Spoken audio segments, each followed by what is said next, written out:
So ఇప్పుడు ఘంటారావంలో ఇవాళ వచ్చిన కథనం అండి. ఘంటారావం దినపత్రికలో.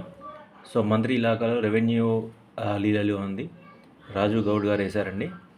సో ఇందులో ములుగు వెంకటాపురం ఘంటారావం ప్రతినిధి. కలెక్టర్కు సిగ్గు లేదు అనుకుందామా, నవ్విపోదురు మాకేం సిగ్గు అనుకున్నారేమో తెలియదు కానీ ఆర్డీఓ సాక్షిగా స్థానిక ఎంఆర్ఓ ఇతరులు కలిసి కోట్ల రూపాయల కుంభకోణం పాల్పడ్డారు. అంతా తెలిసిన రెవెన్యూ ఉద్యోగులకు కోట్ల రూపాయలు వెనకేసుకోవడం కోసం సదరు ఎంఆర్ఓ ఆనందం పొందాడు.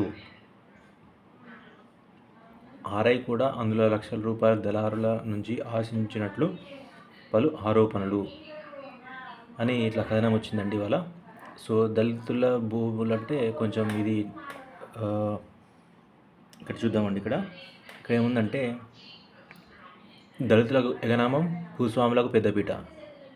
కాసులకు ఆశపడి ప్రభుత్వ భూమిని మాయం చేసిన రెవెన్యూ అధికారులు హైకోర్టు ఆదేశాలున్న బేఖాతరు చేస్తున్న వైనం ములుగు. ఇది సెకండ్ పాయింట్ కూడా కీ పాయింట్ అండి. ఇది హైకోర్టు ఆదేశాలున్న కూడా రెవెన్యూ ఉద్యోగుల గురించి చూద్దాం. బేఖాతరు చేసినట. సో ములుగు జిల్లా వెంకటాపురం మండలం ఇష్టానురీతిగా ప్రభుత్వ భూములను భూస్వాములకు కట్టబెట్టిన రెవెన్యూ అధికారులు వెంకటాపురం మండలం లక్ష్మీదేవరపేట గ్రామం శివారులో సర్వే నెంబర్ 359/359లో 900 ఎకరాల ప్రభుత్వ భూముల్లో మాయాజాలం. దళితులకు దక్కాల్సిన భూమి భూస్వాములకు అప్పగించినట్లు అప్పచెప్పిన రెవెన్యూ అధికారుల లీలలపై ఘంటారావం ప్రతినిధి అందిస్తున్న ప్రత్యేక కథనం ఉందండి. సో కన్సర్న్ డిపార్ట్మెంట్ స్పందించి ఈ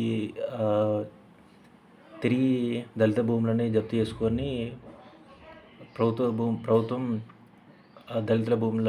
దళితులకి అప్పగించి న్యాయం చేయాలని కోరిక. సో ఇందులో ములుగులో చాలా వరకు ఇష్యూస్ జరుగుతున్నాయండి.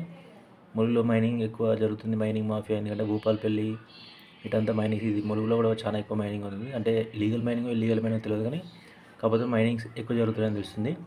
సో ఇది ఒకటి యూట్యూబ్లో కూడా కొందరు పెట్టారు, ములుగులో పాస్బుక్ కోసం పోరాటం అని. తెలంగాణలో తంగలని పెట్టారు. సో ఇష్యూ హైకోర్టు ఆర్డర్ కూడా వాళ్ళకు ఉన్నది, కానీ కాకపోతే ఇష్యూ టేకప్ చేసి వాళ్ళ పాస్బుక్ ఇస్తలేరని పెట్టారు.